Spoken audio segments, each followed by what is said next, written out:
ବାହାରିଥିବା ମ୍ୟାଥମେଟିକ୍ସର କିଛି ଉତ୍ତର। ପ୍ରଥମ ପ୍ରଶ୍ନ, ନିମ୍ନସ୍ଥ କେଉଁ ଦ୍ୱିଘାତ ସମୀକରଣର ମୂଳଦ୍ୱାର ସମଷ୍ଟି 5/3 ଓ ଗୁଣଫଳ -2? ମୂଳଦ୍ୱାର ସମଷ୍ଟି ଯଦି ମୂଳଦ୍ୱାର ଆଲଫା ଓ ବିଟା ହୁଅନ୍ତି ତେବେ alpha plus beta is equal to 5/3 ଏବଂ alpha into beta is equal to -2 ଦିଆଯାଇଛି। ଆମେ ସମୀକରଣଟି ବାହାର କରିବା। Alpha plus beta is equal to 5/3, alpha beta is equal to -2।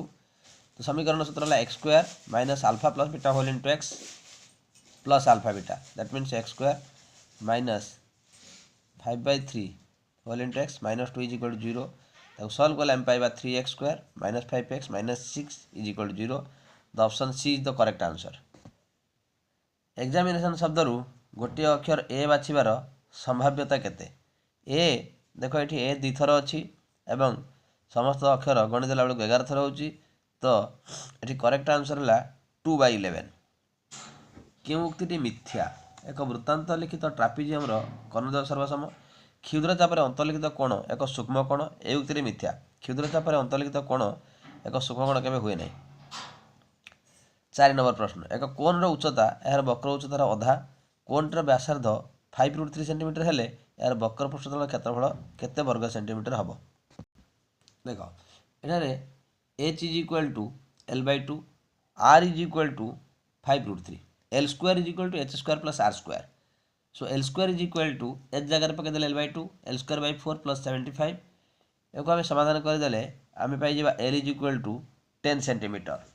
सो वक्रपृष्ठर क्षेत्रफल कोण पायर एल, पाए इंटू r जगह 5√3 इंटू l जगह 10, तो आंसर 50√3 पाए। तो option A is the correct answer.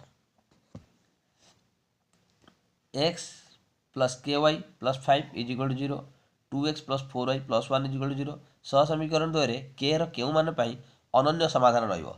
अनन्य समाधान माने a1/a2 is not equal to b1/b2। से भाव समाधान करदे आम पाइबा k is not equal to 2। निम्नस्थ चित्र में मेजर ए बी सी कोण इज इक्वल टू 110 डिग्री हेले मेजर ए ओ सी कोण इज इक्वल टू केते डिग्री हम? देख आम एमती भी करें ए बी सी कोण 110 डिग्री। यदि 110 डिग्री है आमको ए ओ सी कोण पचारि। जदि आम ए आउ सी को वर्धित कर जोग कले यह गोटे वृत्तांत लिखित चतुर्भुज है एवं यही कोणर परिमाण 110 प्लस 70 180। ये जब 70 है तो ए ओ सी कोण यार 2 गुण एवं ए ओ सी कोण इज इक्वल टू 140 डिग्री हम। तो option B is the correct answer. sin a plus B plus sin a minus B divided by cos a plus B plus cos a minus B सरलीकृत रूपटी किए?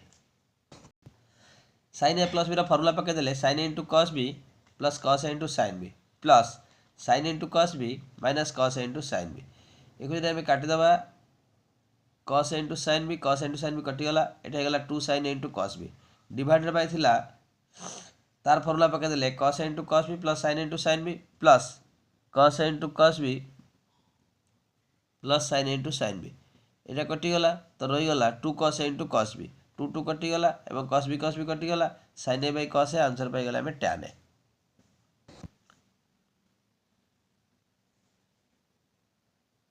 त्रिभुज PQR रे PQ is equal to 6 semi, QR is equal to 8 सेमी एवं त्रिभुज ABC रे AB is equal to 9 सेमी। जदि PQR एवं ABC दो सदृश हटंती तेबे BC इज इक्वल टू केते? जदि PQR एवं ABC दुईटी सदृश त्रिभुज हेले तेबे आमे पाई जिबा PQ by AB is equal to QR by BC। आमको BC रो मूल्य पचारि, PQ दत्त अच्छी, QR दत्त अच्छी, AB भी दत्त अच्छी, तो समाधान करदे आम पाई BC is equal to 12 centimetre. Option D is the correct answer.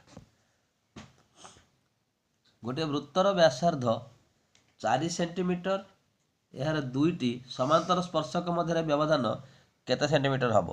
जदि वृत्तर व्यासार्ध 4 सेंटीमीटर है तेबे व्यास है 8 सेंटीमीटर एवं व्यासर शेष बिंदु द्वय स्पर्शक द्वय अंकन हम।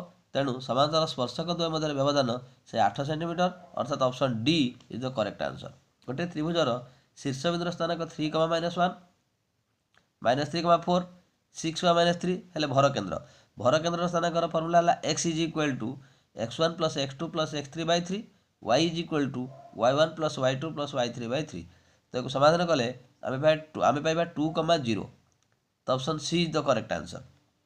ତ୍ରିଭୁଜ ABC ରେ B କୋଣ ସମକୋଣ B ବିନ୍ଦୁରୁ AC ପ୍ରତି ଅଙ୍କିତ ଲମ୍ବର ପାଦବିନ୍ଦୁ D। ତେବେ ତ୍ରିଭୁଜ ABCଟି କେତେ ଯୋଡ଼ା ଭିନ୍ନ ସଦୃଶରେ ପରିଣତ ହେଇଛି? ଏଠାରେ ପ୍ରଥମେ ଗୋଟେ ଛୋଟ ତ୍ରିଭୁଜ ସହିତ ବଡ଼ ତ୍ରିଭୁଜ, ଦ୍ୱିତୀୟ ଛୋଟ ତ୍ରିଭୁଜ ସହିତ ବଡ଼ ତ୍ରିଭୁଜ ଏବଂ ଦୁଇଟି ଛୋଟ ତ୍ରିଭୁଜ ମଧ୍ୟ ସଦୃଶ। ଏଣୁ 3 ଯୋଡ଼ା ଅର୍ଥାତ୍ option B is the correct answer.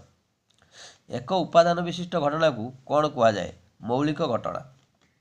13 number 1 + 2 + 3 2 + 3 + 4 3 + 4 + 5 ... S45 କେତେ ହେବ? ଏଠାରେ 1 + 2 + 3 କୁ ଗୋଟିଏ ବଦନି 2 + 3 + 4 ... A ଇଜ୍ ଇକ୍ୱାଲ୍ ଟୁ ଆମେ ପାଇଗଲେ 6 ଆଉ ଯଦି D ଆମେ ବାହାର କରିଦେବା ତେବେ ବାହାରିବ 3।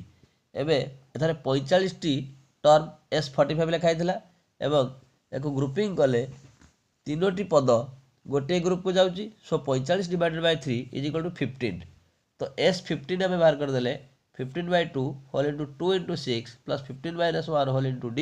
ଏହି କ୍ରମରେ ସମାଧାନ କଲେ ଆମେ ପାଇବା 405। So C is the correct answer. କେଉଁଥିପାଇଁ 10,000 ଟଙ୍କା ଜୋରିମାନା ଦେବାକୁ ପଡ଼ିଥାଏ? ମୋବାଇଲରେ କଥା ହୋଇ ଗାଡ଼ି ଚଳାଇଲେ। x + 1 x + 2 x + 3 x + 4 is equal two 120 ସମୀକରଣକୁ ଏକ ଦ୍ୱିଘାତୀ ସମୀକରଣରେ ପ୍ରକାଶ କରାଗଲେ ଧ୍ରୁବକ ସଂଖ୍ୟାଟିର ମୂଲ୍ୟ କେତେ ହେବ? ପ୍ରଥମେ x + 1 ସହିତ x + 4 ଏବଂ x + 2 ସହିତ x + 3 କୁ ଗୁଣିଦେଲେ ଆମେ ପାଇବା x² + 5x + 4 × x² + 5x + 6 is equal two 120। ତ x² + 5x କୁ ଯଦି ଆମେ t ନେଲେ ତ ଆମେ ପାଇଯିବା t + 4 × t + 6 is equal two 120। ଗୁଣିଦେଲେ ଆମେ ପାଇବା t² + 10t + 24 - 120 is equal two 0। Show 24 - 120 मतलब -96। सो -96 इज द ध्रुवक पद। Option D is the correct answer. क्रामर्क प्रणाली कहार अन्य एक रूप? यह वज्रगुणन प्रणाली अन्य एक रूप अटे। बीसी जदि 140 है बीईसी तेरे केन्द्रस्थ कोण बीओसी 140 एवं एओसी 180 - 140 माने 40। यदि एओसी 40 है तो एसी चाप डी बिंदु रे एडीसी कोण अंकन करुच्ची जहाँकि केन्द्रस्थ कोणर अधा। तेरे एडीसी मूल्य 40 अर्धा अर्थात 20 डिग्री हम।